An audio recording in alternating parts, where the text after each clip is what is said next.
নমস্কার, আমি শ্রী বলছি। আশা করি আপনারা সবাই খুব ভালো আছেন। আজ আমি আপনাদের একটি টোটকার কথা বলবো।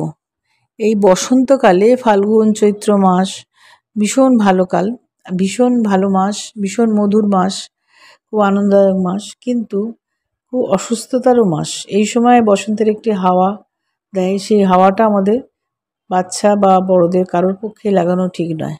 এতে খুবই অসুস্থতা হয়, জ্বর, সর্দি, কাশি, চিকেন পক্স, স্মলস পক্স, যাকে আমরা মায়ের দয়া বলি। এ ধরনের অসুখগুলো ভীষণভাবে হয় এবং ভীষণ বেদনাদায়ক, খুব কষ্টদায়ক। বড়রাই হন বা বাচ্চারাই হন, প্রত্যেকের ক্ষেত্রেই খুব কষ্ট দেয় এই অসুস্থতাটা। তার জন্য একটি ছোট্ট টোটকা আমি আমার নিজের জীবনে প্রতি বছর আমি এই টোটকাটি করে থাকি, করে ভীষণ ভালো ফল পাই। তাই আপনাদের জানানোর লোভ সামলাতে পারলাম না। আশা করি আমার এই ভিডিওটি ভালো লাগে। আপনারা লাইক, শেয়ার, সাবস্ক্রাইব করতে ভুলবেন না।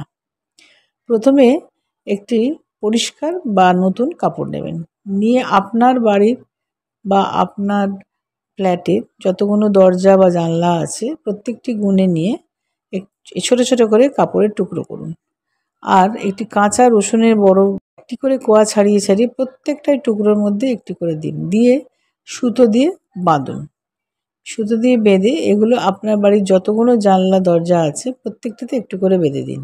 এই ফাল্গুন মাসে সন্ধ্যাবেলা, শনিবার অথবা মঙ্গলবার, অন্য কোনো বারে হবে না, বেঁধে দিন। দিলে দেখবেন এই বছরের মতন আপনার বাড়িতে এইসব ধরনের অসুস্থতা প্রবেশ করবে না। এবং প্রতি বছর এই একই নিয়মে আপনি এইভাবে টোটকাটি করতে পারেন।